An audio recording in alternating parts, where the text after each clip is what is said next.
ये वीडियो किसान आंदोलन दिल्ली कूच का चौथे भाग के रूप में आपके सामने पेश कर रहे हैं। ये मैं शाहजहाँ बॉर्डर से इसको पेश कर रहा हूँ, जहाँ किसान है उस जगह पुलिस ने जहमें लगाकर नेट और ये सारी चीज़ें बंद कर रखी हैं। इसलिए वहाँ से थोड़ी दूर जा कर के ये वीडियो हमें बनाना पड़ा और आपके सामने पेश है। आज इसके अंदर मैं आपके बीच में एक नई बात जो बताना चाहता हूँ वो ये है कि इस किसान आंदोलन में पंजाबियों की जो भूमिका है वो क्या है, इतनी अहम क्यों है। हम जो देख रहे हैं वहाँ कि पंजाबियों ने जो व्यवस्था की है वो एक बहुत ही सराहनीय और उच्च कोटि की व्यवस्था है।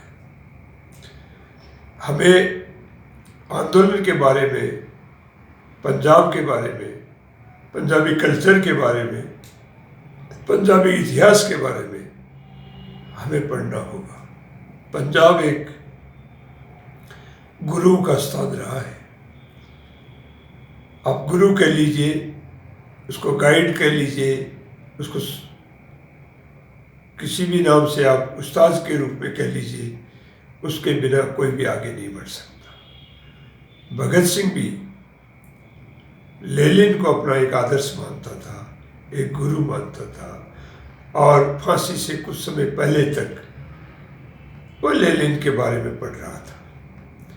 और आज यदि नौजवान भगत सिंह की जो जेल नोटबुक है, जिसने दुनिया के विद्वानों को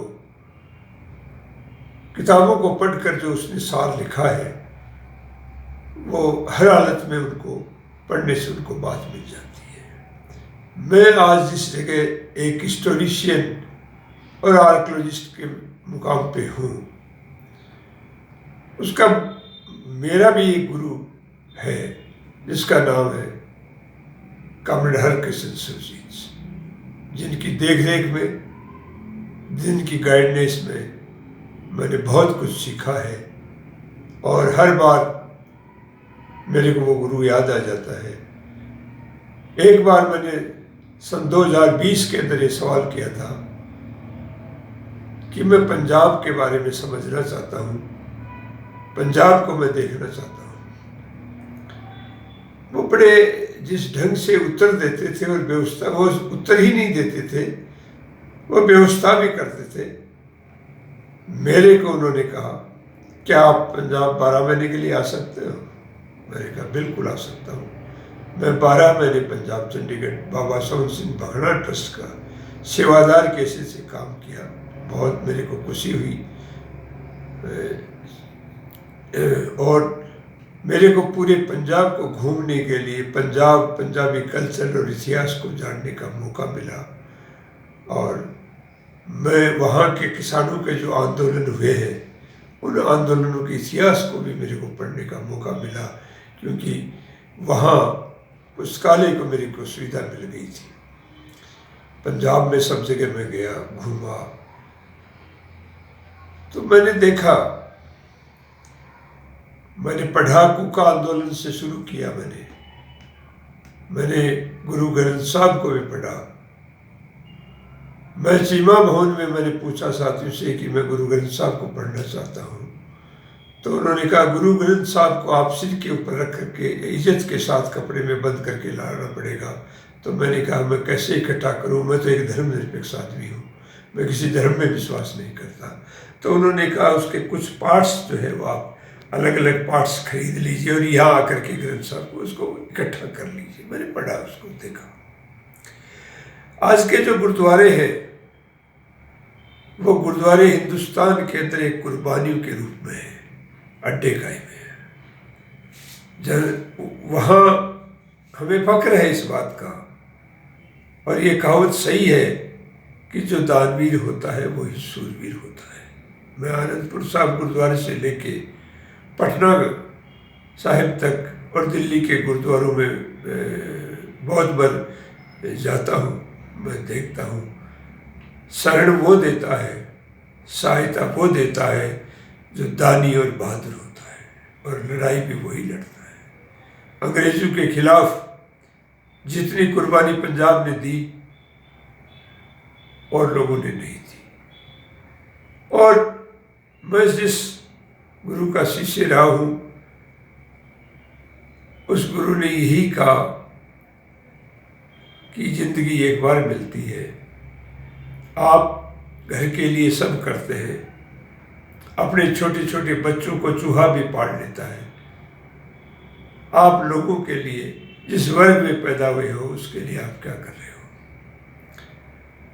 मैं कभी पीछे मुड़ के नहीं देखा। मैंने इस मुल्क की आपातकाल में, इमरजेंसी के पीरियड में बिना मुकदमा चलाए 19 महीने जेलों में भी रहा। वैसे तो मैं 2.5 साल जेलों में रहा, मेरे को पुलिस नहीं तोड़ सकी, मुकदमों की कोई गिनती नहीं। ये सब प्रेरणा के साथ स्रोत जो रहे मैंने आंदोलनों से लिए।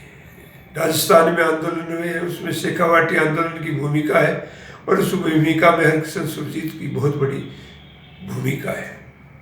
आज अब यहाँ देखते हैं शाहजहाँपुर बॉर्डर के ऊपर, तो जो कुछ गुरुद्वारे कर रहे हैं ये अपनी ड्यूटी ही कर रहे हैं, ये अपने कर्तव्य को ही निर्वाह कर रहे हैं। ये कोई एहसान के रूप में काम नहीं कर रहे। कभी इन्होंने सोचा भी नहीं, जो लोग इनको कहते हैं ये हमें इतना दान दे रहे, इतना दान दे रहे, आप इसको दानी मत समझिए, ये एक ड्यूटी कर रहे हैं। एक मुल्क के रूप में इन्होंने एक परंपरा दुनिया में कायम की है मदद करने की। वो परंपरा पूरी दुनिया के अंदर इस कौम को जिंदा रखे हुए है, इनके आंदोलन को जिंदा रखे हुए हैं। और ये लोग दुनिया में देखे हैं, आज ऑस्ट्रेलिया में, अमेरिका में, कनाडा में, इंग्लैंड में, यूएसए में, जहाँ भी देखते हैं तो वो लोग एकजुट होते हैं। आज स्टेज से भी घोषणा हुई, NRI आए, उन्होंने कहा हम 1000 कंबल लेके आए। मैं भी रात को टेंट में रहा, कल हम जाते ही पता चल गया तो उन्होंने तुरंत टेंट भी लगाया, सारी उन्होंने व्यवस्था की, आपको पानी पेट तक पहुंचाते हैं। और तो हम ये ऋण कैसे चुका पाएंगे मैं नहीं कह सकता, लेकिन जहाँ आंदोलन की शुरुआत है उसकी जो बात करते हैं, ये वही काम कर रहे हैं कि यदि एक सिपाही को आप बंदूक और गोलियां दे करके बॉर्डर पे भेज देते हो लड़ने के लिए, तो उसको सप्लाई कौन देगा, वो खाना कहाँ से पहुंचेगा, उसको और चीज़ें कैसे उपलब्ध होगी। किसी भी फौज के अंदर लड़ने वाले के साथ एक आर्मी सप्लाई कोर भी होता है। मैं सोचता हूँ कि आज गुरुद्वारा कमेटी और विभिन्न गुरुद्वारे जो किसान आंदोलन को आर्मी सप्लाई कोर की तरह से जो मदद दे रहे हैं, ये किसान आंदोलन अभी अंतिम छोर में नहीं है, अभी ये शुरुआती छोर में है। ये कोई सत्ता परिवर्तन के लिए नहीं हो रहा, ये सिर्फ किसानों की 3-4 मांग है जिनके लिए इन लिए लोग दिल्ली की तरफ कूच किया है। उस कूच में हम भी शामिल हैं। उसकी मांग केवल इतनी है कि भारत की खेती किसानों के पास रहे, उसकी उपज का उचित उसको मूल्य मिले, सेठों को जो गोदाम बने हुए हैं। आज अडानी और ये जो कॉरपोरेट हाउस, बहुराष्ट्रीय कंपनी, विश्व बैंक के निर्देशन के अंदर आज हमारे मुल्क की हालत ये हो गई कि मैं इसमें आंकड़े नहीं देना चाहता। मारवाड़ी में एक कहावत है कि आंकड़े और काकड़े भैंस को दिए जाते हैं जिससे ज़्यादा दूध दे, और आंकड़े सरकार देती है जिससे लोगों को गुमराह किया जा सके। आज मोदी केवल मन की बात करता है। बड़ा अफसोस और दुख है कि इस वैज्ञानिक युग में जहाँ विज्ञान इतनी उन्नति कर चुकी जिसके कोई हद नहीं है, वो दूसरे ग्रह तक पहुँच चुके, शरीर के अंदर मन नहीं होता। हार्ट होता है जो ब्लड सर्कुलेशन करता है, और दिमाग सिर में होता है, छाती के अंदर नहीं होता। ये बिना दिमाग की एक अंधभक्तों की जो फौज है, एक धार्मिक आडंबरता के नाम पर इन्होंने इस मुल्क को जो बर्बाद करने की योजना बना रखी है। शायद ये मुल्क यदि यही हालत रही तो ये मोदी टुकड़ों में बांटना चाहेगा, लेकिन ये किसान आंदोलन उसको टुकड़ों में नहीं बांटेगा। ये किसान आंदोलन इस जातिवाद और मजहब को ऊपर उठ करके करेगा। वहाँ जो बेऊ का सहयोग देखा, जो मुसलमानों का जो सहयोग देखा, उसको देख करके आज जो ये आंदोलन आगे की तरफ बढ़ रहा है, एक अपनी गति से ये घेरा धीरे धीरे तेजी के साथ कसता जा रहा है और ये घेरा और तेजी के साथ कसेगा। इसलिए जो पंजाबियों की भूमिका है वो एक महत्वपूर्ण भूमिका है। निर्णय सभी किसान संगठनों के संयुक्त संघर्ष समिति कर रही है और संघर्ष समिति इतने काबिल है कि इस आंदोलन में जीतेंगे। अभी कोई राज बदलने की बात नहीं आई, केवल 3 बिल और बिजली के बिल, ये 4 बिल वापस लेने की बात है। मोदी बिल्कुल लेगा। मैं मोदी शब्द इसलिए इस्तेमाल कर रहा हूँ क्योंकि आज किसी पार्टी, MP उनका कोई महत्व नहीं। कॉरपोरेट हाउस ने एक अपना एजेंट नियुक्त किया है। मोदी जिसको गुजरात से लाके दिल्ली में बैठाया है, वो कपड़े भी क्या पहनेगा, वो बोलेगा भी क्या, उसका भाषण भी कितना होगा, ये कॉरपोरेट हाउस तय करता है। इसलिए कॉरपोरेट हाउस और किसानों के बीच का जो संघर्ष है वो किसान हर हालत में जीतेगा, उसको ये रोका नहीं जा सकता। लेकिन किसान आंदोलन एक दिन नहीं, कितने दिन चलेगा।